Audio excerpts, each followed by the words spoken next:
E continuando a nossa leitura, hoje nós vamos ler Gênesis capítulo 35. Vamos orar.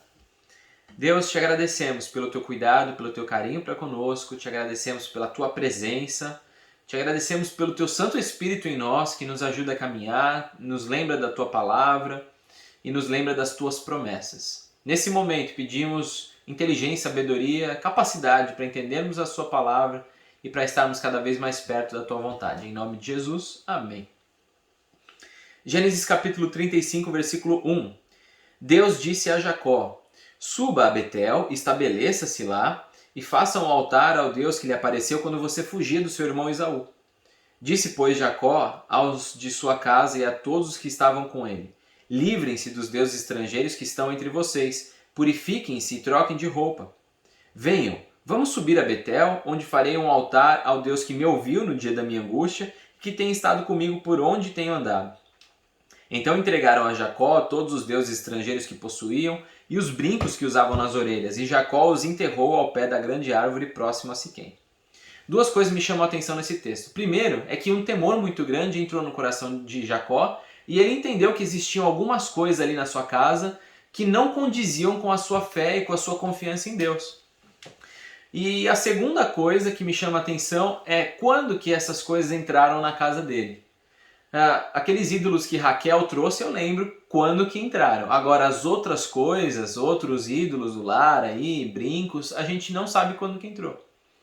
Muitas vezes na nossa vida acontece a mesma coisa. Nós vamos adquirindo objetos ou até mesmo algumas práticas dentro de casa que não condizem com a nossa fé e não condizem com a nossa confiança em Deus. Então, às vezes, algum amuleto, algum objeto que representa alguma coisa, a gente acaba depositando confiança naquele objeto, depositando algum tipo de fé naquele objeto, e se a gente não viu e que horas que isso entrou na nossa casa, então que a gente tenha esses temores de tempos em tempos, de dar uma olhada em casa e ver se realmente tudo aquilo que a gente tem condiz com a nossa fé e tem agradado o coração de Deus.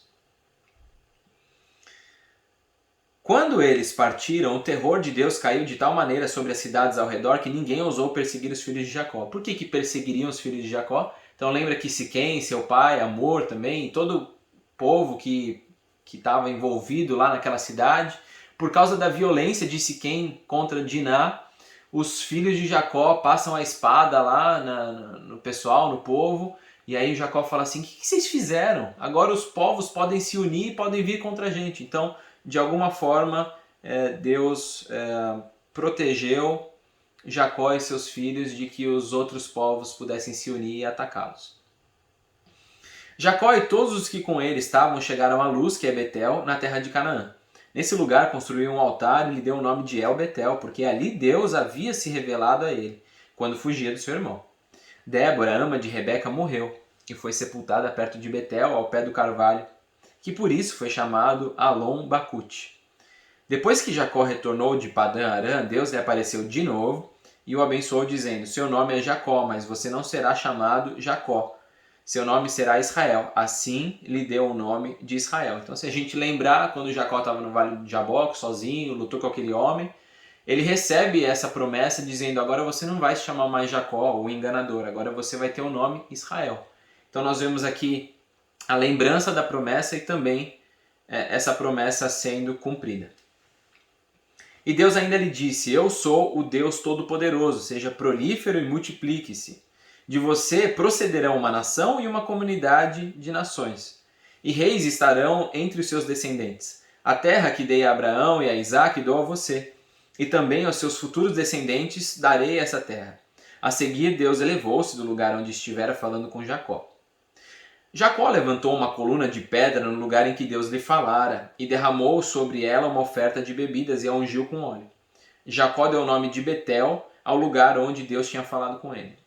Então, só lembrando, a palavra Betel significa casa de Deus e foi o local onde Deus falou com Jacó. Então a gente vai ver muitas igrejas com a placa escrito Betel, ou seja, remetendo a esse nome casa de Deus, ou um local onde Deus fala com a gente. A gente vai ver ao longo da Bíblia que Deus ele não habita em templos humanos, e Deus vai deixar muito claro isso.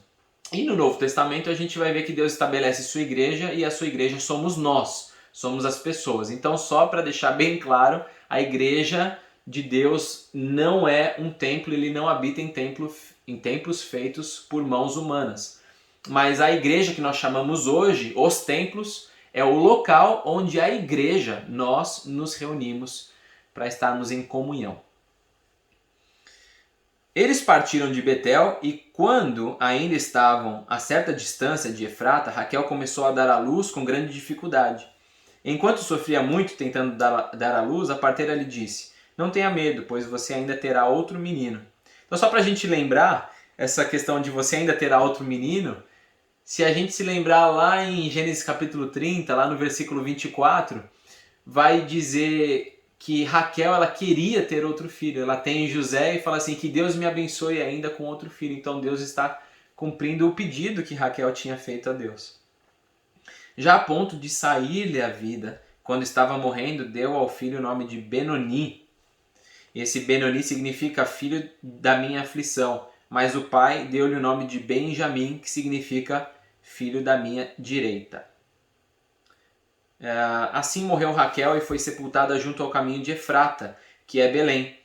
Sobre a sua sepultura, Jacó levantou uma coluna e até o dia de hoje aquela coluna marca o túmulo de Raquel. E aí vem uma reflexão aqui. Poxa, Deus não estava dando promessas a Jacó, Deus já não tinha tirado a esterilidade de Raquel, então Deus permite que Raquel morra? Que coisa! Então, como é que fica esse pensamento? A gente precisa entender que a morte ela é uma das poucas certezas que nós temos e que nós vamos passar pela morte. E a gente não sabe que dia que isso vai acontecer. E Deus ele não se ausentou por um tempo e aí quando ele voltou falou, Raquel morreu. Não, Deus está lá, Deus está sempre conosco, Deus está aqui. Isso foi permissão de Deus. Então só Deus sabe o dia que nós vamos passar por essa experiência de morte e depois ou estarmos com Ele ou em outro local. Israel partiu novamente e armou acampamento adiante de Migdal-Eder. Na época em que Israel vivia naquela região, Ruben deitou-se com Bila, concubina de seu pai. Israel ficou sabendo disso.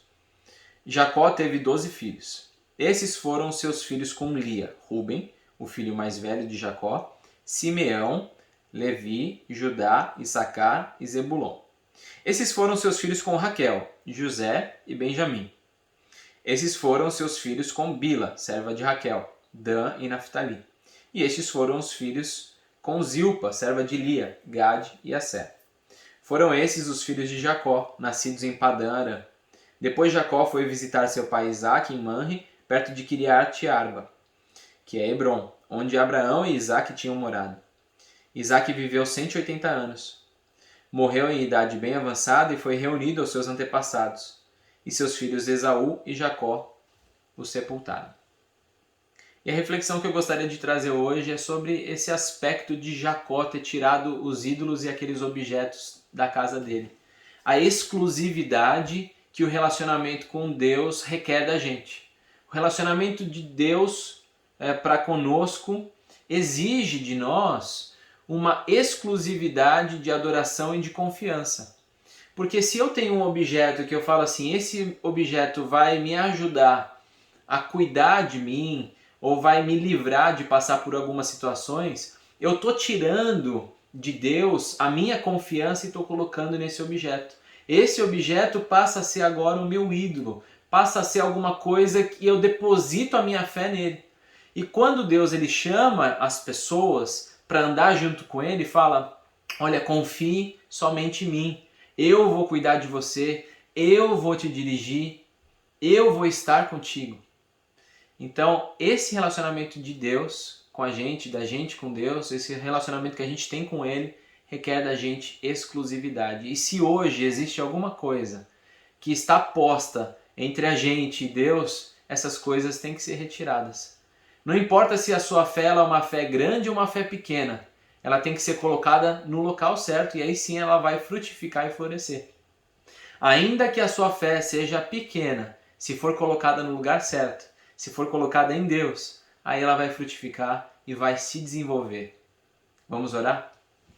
Deus, te agradecemos, porque nós podemos ter esse relacionamento de exclusividade com o Senhor e ter a certeza de que o Senhor está cuidando de nós da melhor maneira que nós poderíamos ser cuidados. Não existe outro objeto, não existe outra coisa que, se estivesse conosco, cuidaria melhor da gente do que o Senhor. Muito obrigado por esta confiança e por esta presença, por estar conosco a cada minuto e a cada segundo da nossa vida. Nós te louvamos e te agradecemos no nome de Jesus. Amém. Até amanhã, Gênesis capítulo 36.